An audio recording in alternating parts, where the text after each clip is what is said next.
and we are together again on the radio. I'm looking at a story that many of you have sent in. Many of you sent this story in, and it comes from MSN.com.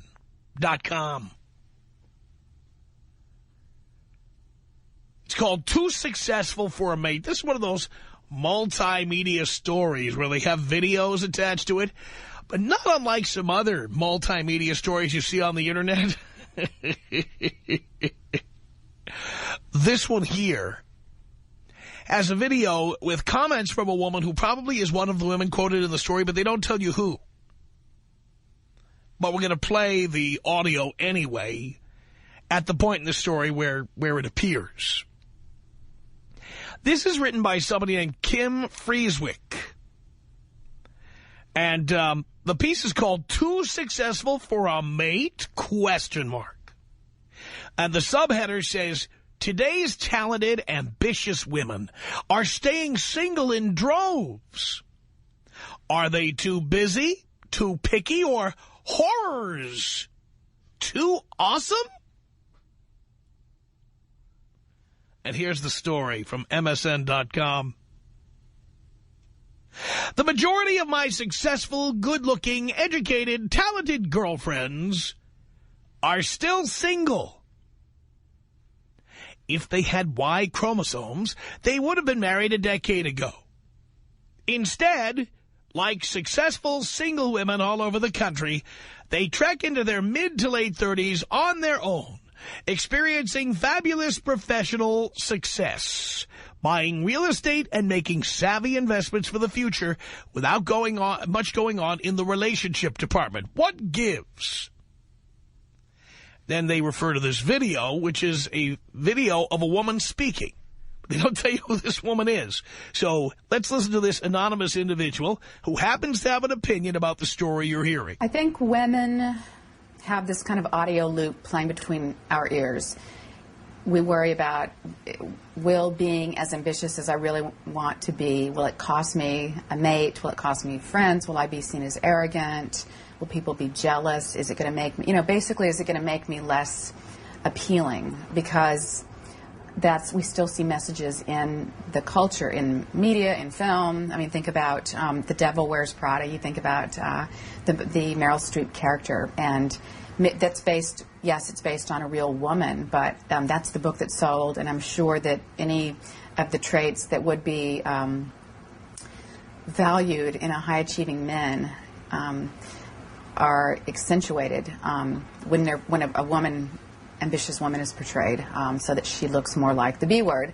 So to the extent that women buy into this idea, we kind of metabolize that belief, then we're going to have the fear, do we have to dumb it down a little bit? Do we have to do we have to tamp down our dreams? Do we have to even, not admit to being as successful as maybe we are when we're out dating and meeting men?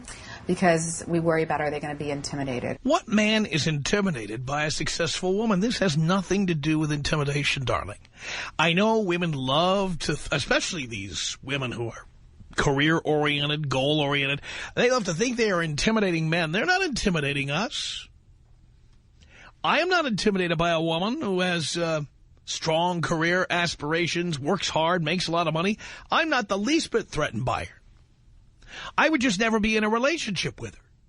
And the reason is not because I am intimidated. The reason is because if I were stupid enough to get involved in another living together relationship of any kind, what would be the purpose of it if I get into a monogamous relationship with somebody who is so intense about their career, they're never home, and when they are home, they bring home their laptop and their portfolio, and they're typing and reading and working all the time? What is the point of that for me? No intimidation involved. I'll tell you what, all you career-oriented gals who make $1 million or more a year, tell you what, I'll be happy to date you. Call me when you're not busy. I'll come over. I'll service you. And then I'll get the hell out of there. So I'll show you how intimidated I'm not. I am so tired of women saying that we are intimidated by successful women. We're not intimidated by successful women. We don't want to marry them. We don't want to live with them. We don't want to have monogamous relationships with women who have no time to F us. How do you read that as intimidation, you idiot? All the idiotic women out there, the thing is, these are ball-busting bitches who are all very excited about the fact that they're moving up in the company or successful with their businesses or making all this money. By the way, I'm excited about the same things in life. But the last thing I'd do is, if you're that busy, let you move into my place, then have to come home at night and drum my fingers when I want to get laid. Because you're on the road doing business, you're traveling, you're working when I'm there, you have a headache, you're stressed out, you're tired. Here's what you do. Keep your own place, live in your, large house or your mansion or what have you. Work your ass off. When you've got time, call me and tell me to come over. I'll come over, deliver the old stromboli, and then get the hell out of there.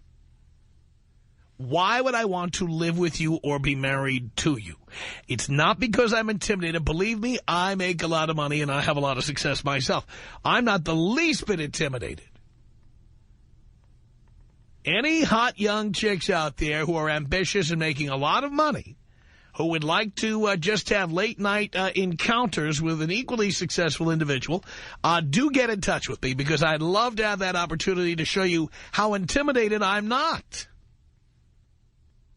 But the last thing I would do is commit to you and then later on find out you don't have time for me. Because you know what? I need to get laid.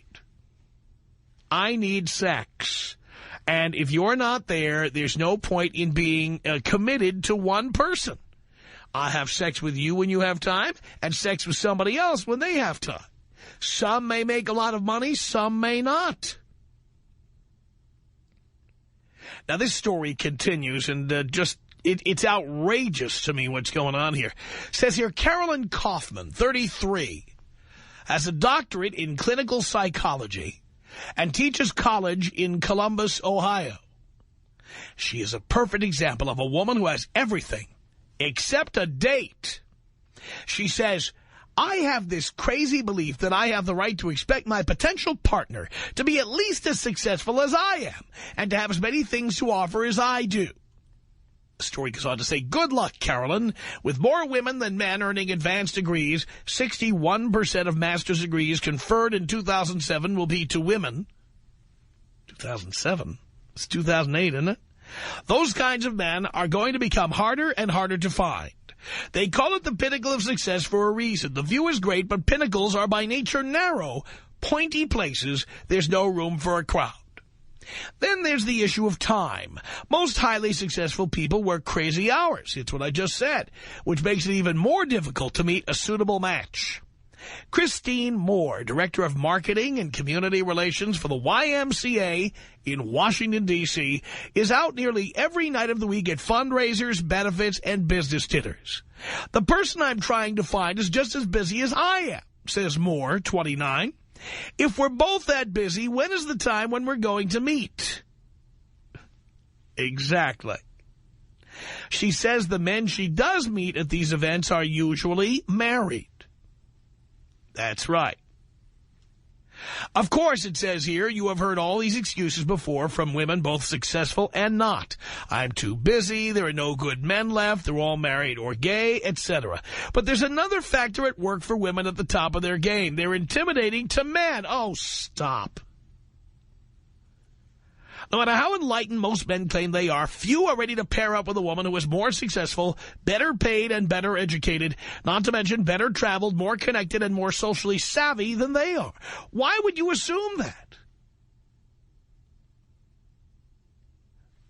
We don't want to pair up with women like this because they are ball-busting bitches who are never around. They are busy, busy, busy. And that's fine. To make money, you have to be busy. Trust me, I know. But what is the point for me of having a relationship with somebody who has no time to be around? Why would I need a monogamous relationship with someone who has no time to be with me, no time to have sex with me? Nothing intimidating about it. I simply don't want, well, first of all, I'm not looking to get married again. I'm not looking for another commitment. What I'm saying here is, if I were that stupid, why would I want to do it with somebody who's never around? That doesn't mean I'm intimidated. It means I'm smart. This piece continues. Even Kaufman's dream of marrying her equal may be wishful thinking. Experts say that highly accomplished men tend to marry women who are lower on the professional and educational food chain than they are, traditionally choosing women over whom they can exert control. Oh, stop. It's not a matter of exerting control. If we're going to be committed to one person, we need someone there to service our needs, whether it be folding our socks or yanking our cranks. That is what we need, somebody who is around. That's all there is to it. This other stuff is total nonsense. And my suspicion is just a suspicion and an opinion that a ball-busting bitch is the author of this piece. Says here, I've heard men say, why would a woman want me if she could do all that stuff herself, says Kaufman. He was totally missing the point. Moore says her ex-boyfriend confessed his feelings of inadequacy to her one night after a couple of beers. He said, I was just really intimidated by you and I didn't know what to do. Come on. Is this really true? Come on. Is that really how guys feel? I don't buy it. Says here it's the dirty little secret of the battle for gender equality. It's not that men still don't believe women are equally capable. They just have a hard time visualizing their role in a relationship when the woman outranks them in all the measures they use to gauge their own success. It's a little sad for the men, really. It also makes it very difficult for these power chicks to find a partner. Well, ladies, why would you want a guy who's intimidated by you? Why would you want to be in the power position? Why is that so important to you? And you know why? Because a ball-busting bitch at the office is a ball-busting bitch at home. That's why. The piece continues. It says, so what's a girl to do? Review your expectations. Hold on, I didn't say lower them. I said review them. I abandoned the expectation of many must-have items in my years of dating before I met my husband. But how would you like to be the husband of this one, huh? Huh? She had to lower her sights in order to settle on the poor schmuck who is sitting home while she's typing away, essentially undressing him and cutting his balls off in front of the entire internet. Hey, buddy, I'd love to talk to you over a beer. She says, it's not that I couldn't find a man who possessed the right qualities, but it turned out they were irrelevant to a happy relationship. Was it crucial that my husband have a master's degree? No. Would it be a deal breaker if he didn't love mountain biking as much as I do? No.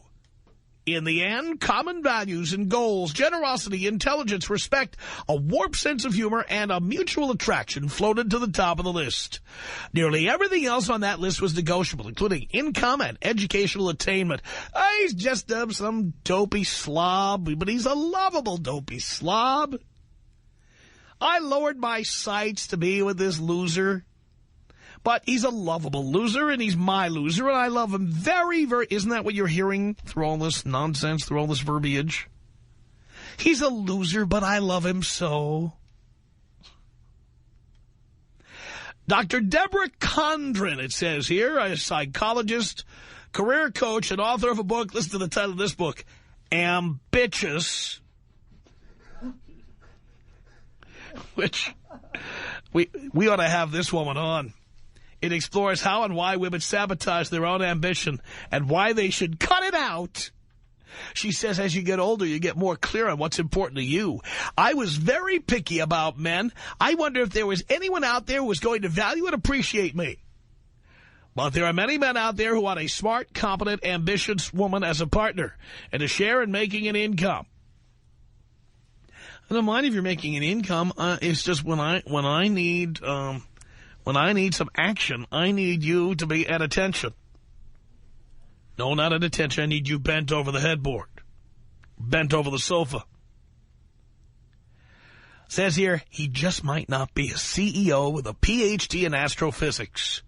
According to the U.S. Census Bureau, there are more than 14 million unmarried women living alone, about 15.2% of the total households in the nation. That percentage climbs slightly each year. In fact, in 2005, for the first time ever, households run by singles outnumbered households headed by married couples. We told you about that. Says here, experts say that the divorce rate is one factor contributing to the trend. Another is a tendency among better educated, more secure women to postpone marriage. Fantabulous. Notice when women want to postpone marriage. Notice when women are ambitious. Notice when women are avaricious. Look it up. When they want to make money and be more and more successful. It's you go, girl. That's fantastic. And when guys are like that, we're selfish. We're self-centered. All we care about is work. All we care about is ourselves. But isn't it great when women want to become more educated and they want to postpone marriage? That's fantastic. Men are little boys. They fear commitment. But when women want to postpone marriage, that's great. Says here, for lots of these highly successful women, when given the choice between marriage and their current life, single wins, hands down. I got news for you, sweetheart. For highly successful men, that's also the case. Trust me when I tell you. Wendy Simmons, a 39-year-old Brooklynite. You can just hear this voice now, right? My name is Wendy Simmons. I'm the founder and president of the PR firm called Vindaloo. She's a former club owner and a current world traveler. And she loves being single. See, again, I say this and people say to me, you're miserable. You're going to be a miserable old man someday. You're just going to be all by yourself. You're going to be miserable.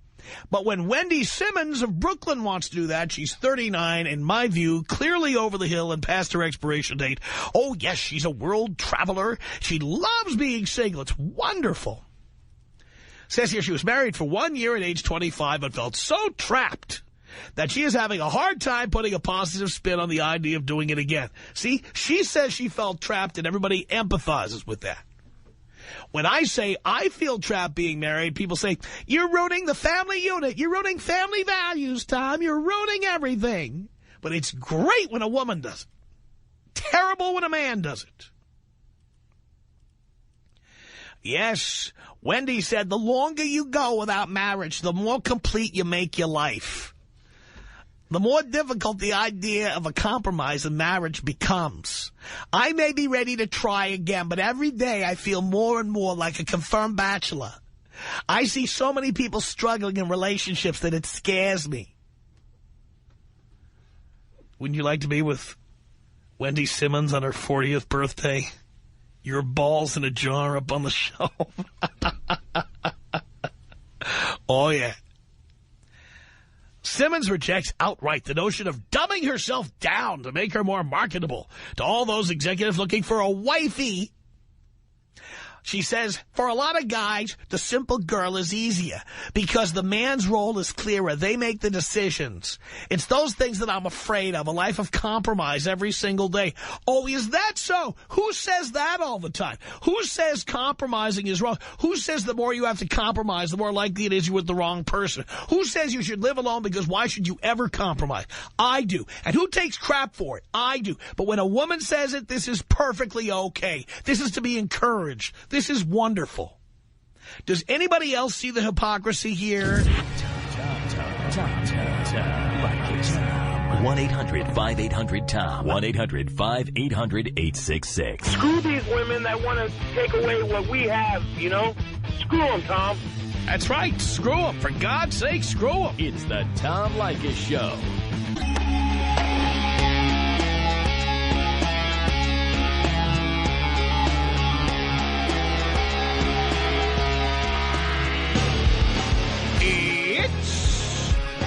Tom Leykis Show on 1-800-5800-TOM. That's our telephone number.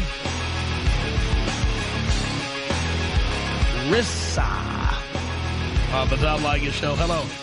Hey, this is Rissa, and I'm calling you from Fort Worth, Texas. Hello, Rissa. Hey, and I just want to know who this Wendy Simmons woman is, and these people from Brooklyn, and they're going to sit at home. I had to lower my standards. Well, you know what? Sit at home with your high standards and let the real women of this country give a little up. How about that? That's exactly right. I am so tired of this, and men are intimidated by me. No, they're not. They're not intimidated by you. They don't want to be with some hateful woman that's not giving it up. And it has nothing to do with servicing a man or being a maid or being his sexual slave.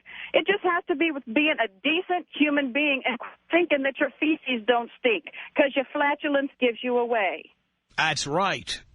And I'm just tired of this. I'm sick of it. And women, I'm 37 years old. And these women, well, you know, I would rather be single than be servicing a man. Then don't. Stay at home, roll around in your money, and be lonely. And What? like I said, Stop complaining that you can't find a man. Complaining. I'm sick and sick of hearing it. The only reason that they're writing these articles is because they can't get a man any other way. Let's take me as an example. I am the male equivalent of what they're talking about. Financially successful, great job, important career, a lot of responsibility. Do I go around?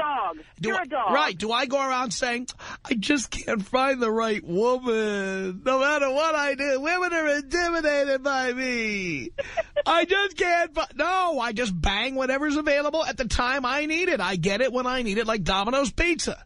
And you know what? God bless you. And for finding a woman that'll give it up to you and not complain and whine because they have to fold a pair of socks or they have to do a dish. When they get over themselves, they'll find somebody and be happy. But they never will. Nope, never, ever. These are the old maids. We used to call these women spinsters. Yes, sir. That's what they are. This is your Aunt Wendy who's coming over. But she's got to lower her standards to come over. That's right. Because she's too good for you. She's coming. You're low like nobody. She's coming over for Hanukkah, and you know why? Because she doesn't have any man who's going to sit there and light the candles with her.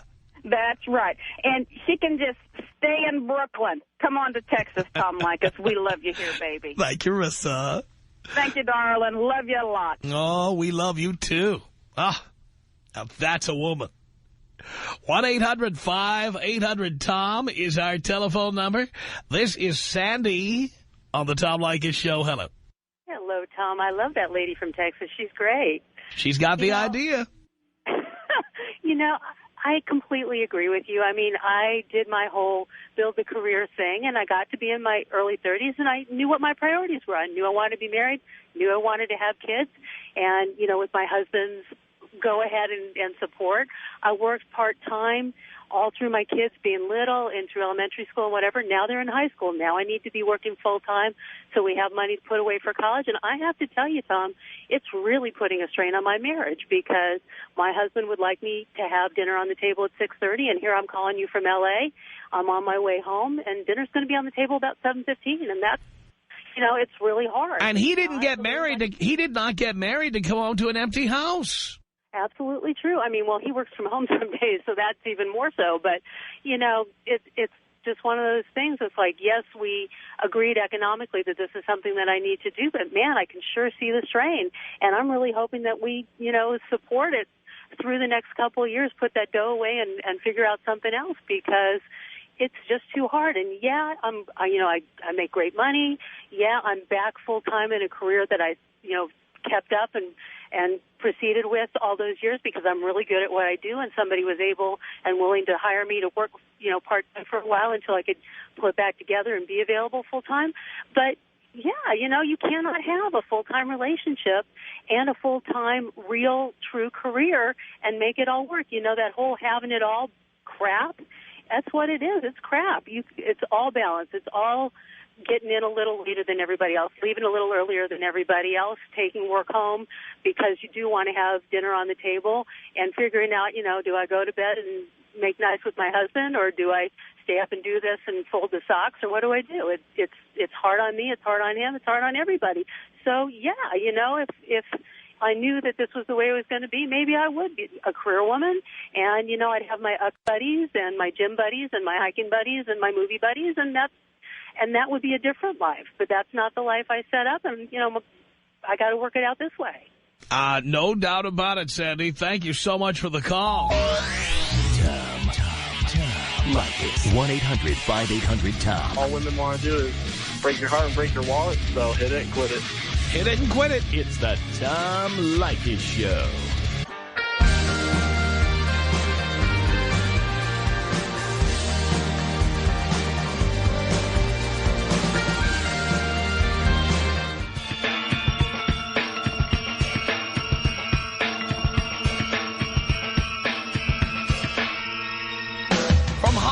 It's the Tom Leykis Show at 1-800-5800-TOM. Thank you for tuning in. So, more nonsense. Another article appears on the internet about women who think that they're so successful they intimidate us guys.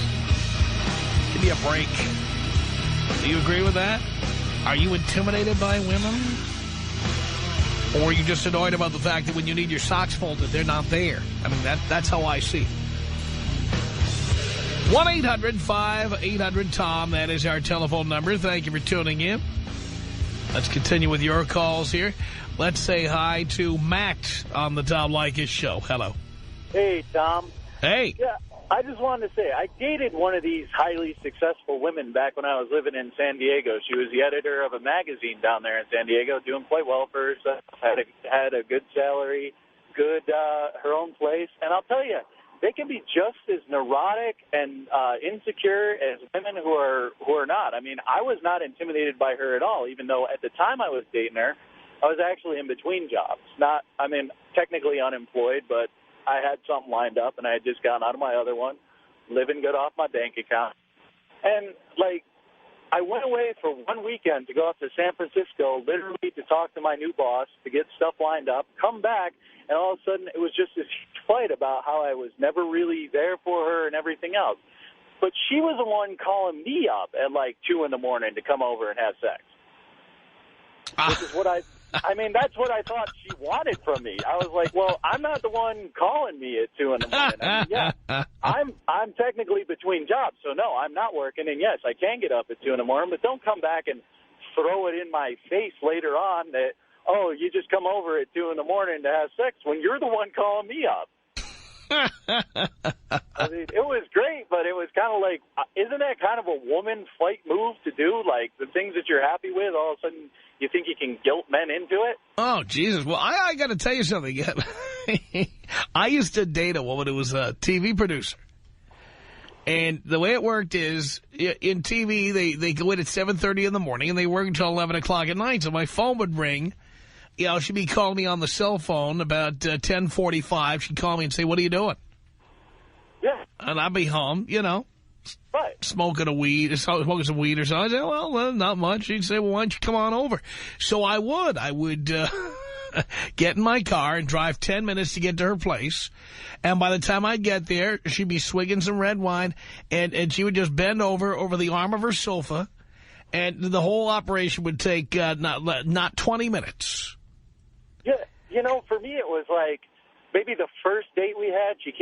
I came over because she's like, do you want to come over and have some dinner? I just cooked some pasta and stuff. Do you want to come over? I'm, all right, sure, I'll come over and have dinner. Maybe 30 minutes into it, in bed. And then pretty much after that, every time she called me up after that, there wasn't even any dinner or talk or anything. Just come over, undress. She was already in bed naked. It was and it was great. It's just but that fight just kind of got me. I'm not the one who I thought. I mean, I have no problem being your guy that you have sex with to unwind from work. I literally have no problem with that. But don't throw it in my face later. Yeah, I mean, let's face it. She didn't have time. And you didn't really care for any more of a commitment than that. Yeah, it was great. I thought it was awesome. But, I mean, they can just be just as insecure and neurotic as any other woman. So don't let them think that it's because men intimidate. Oh, I think they're more insecure because I think they're all scared to death. They're never going to get married. No one's ever going to love them. All the things they're telling me I should be afraid of, that's what they're afraid of. Exactly. And so I leave for one weekend to go to San Francisco, and all of a sudden everything goes to crap. No doubt about it. All right, thanks, Tom. Thank you. It's 1-800-5800-TOM. Let's go to Eric on the Tom Leykis Show. Hello. Tom, what's going on, man? Not much, Eric. Hey, look, one time I was dating this girl. She was a lawyer, a family lawyer, as a matter of fact. Went out of town in New York on a business trip because I own my own finance company, and she had left. I mean, she was still in town right here in Los Angeles, and she had sent her daughter away. She had a little girl. While I'm in New York, she's sitting up here making phone calls saying to me, oh, well, you're not doing anything for me. You're not helping me out. You're not securing me out here because I'm lonely and stuff like this. I'm like, okay, I told you that I'm going out of town on a business trip for 3 days. Yeah, but you're not around. I'm lonely out here and boo-hooing and crying. I mean, crying, like seriously crying hard on the phone, Tom. Like, unbelievable. I'm like, what is wrong with you? I told you I was going to be out here for 4 days, okay? I'm coming back. What is wrong with you? Oh, I just don't know what to do. I'm lonely and I'm like, this is unbelievable. I just saw, by the way, this Tyler Perry movie called Why Did I Get Married? Have you seen this movie? No, I have not. This movie is I really enjoyed it a lot because it's exactly what we're talking about here. It's all these high-powered, successful people who all got married and now they're all miserable.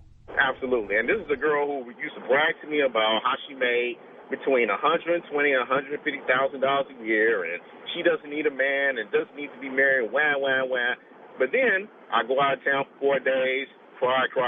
3 days. She did this, calling me up, crying. I'm lonely. Absolutely.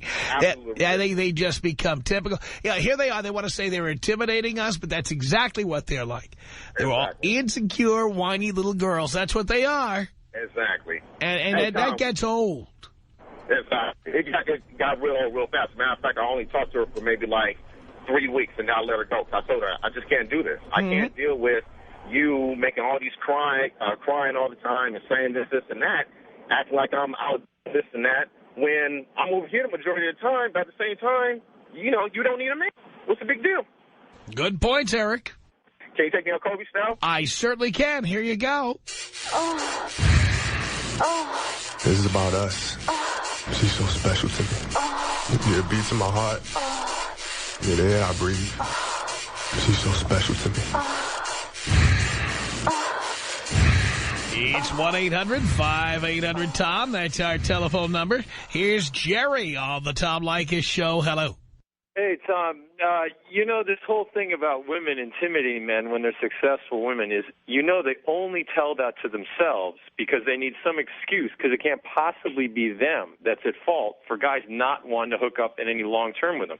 That's what it is. They need an excuse. And I dated a woman here in L.A., very successful with the Range Rover and the house in Beverly Hills. I met her at a fundraiser in Bel Air. I mean, really kicking it, like successful woman. And we went out a few times, and I just was real polite until I got to hit it a few times because she was a pain in the butt. The third time I went over to pick her up, she had to do 30 minutes worth of emails. I had to wait. I was like, okay, I'm just going to be quiet because I want to hit it tonight. And she, because I never fought with her, started calling me up and telling me, hey, you need to make more of an effort if you're going to go out with me. And I was like, okay. And I never call her again. And then she run into me in town at a restaurant. And she goes, you know, you're not very consistent, and that's not going to work for me. And she'd start pulling all of the criticism of me. But the best thing about it, months went by and never followed it up again. And she would start calling me once in a while, just like you said. It'd be late at night, 11:30. She'd had 2 glasses of wine, and she'd call me up and say, I think I should move to New York.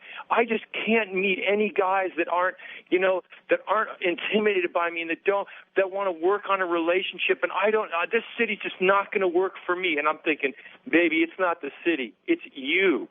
Every guy wants to hit it because you're hot and then not put up with it. And the girls don't really want to see that about themselves. It's them. It's them. What are you going to do, though? They won't believe you, even if you tell them, Tom. Oh, I know. They can't see it.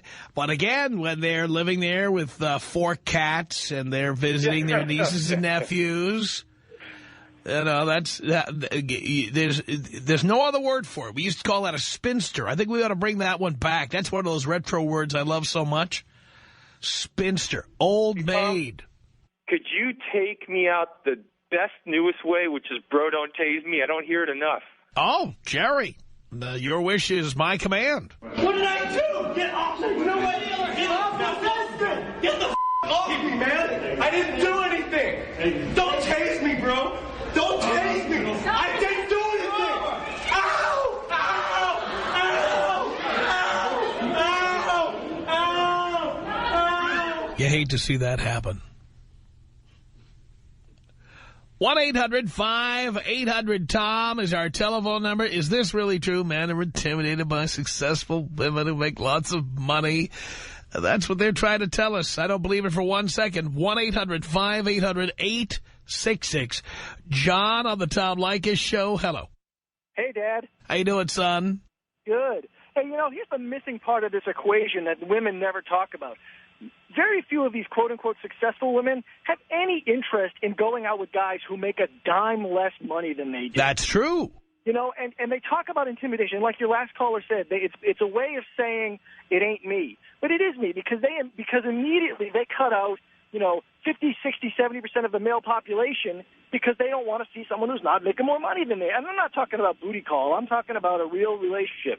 If you're making less cash than you, they don't want to even talk to you. And then they look around and see all the guys who are making more money than they do, and guess what? They're already married, or they're playing the field and they have no interest because they have a ton of money.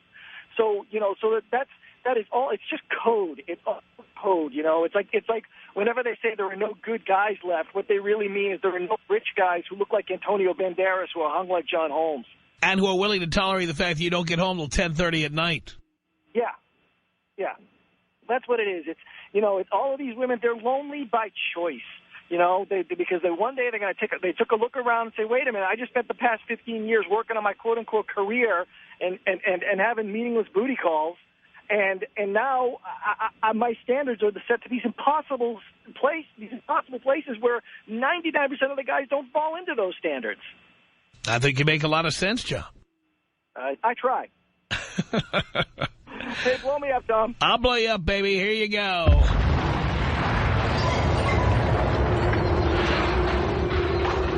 You gotta love that. Unbelievable. I should remind you that we now have a MySpace page. Many of you have said we should have one, and so we do. And if you go to, well, come on, it's myspace.com/Tom Leykis, or if you go to blowmeuptom.com, you will find the page. You can get yourself added. We've had almost 1,000 views of the page just in the first 2 hours that we had it up. So God only knows how many people have seen it by now. This is your opportunity to take a look and find out what the rest of the listeners look like. And then you'll never check in again. Just go to myspace.com/Tom Leykis, and you will, well, you won't see me in all my glory. There's no photos of me. There's no video. There is no multimedia, anything. There's no songs on there. It's you and the other yutzes who listen to this show. That's what it is. Our email address is my name. It's Tom at blowmeuptom.com. That's Tom at blowmeuptom.com. And don't forget, you can hear our show streaming live if you go to blowmeuptom.com and click on the Listen Live button between 3 and 8 p.m. There it is. It pours right into your living room, for God's sake. It's the Tom Leykis Show.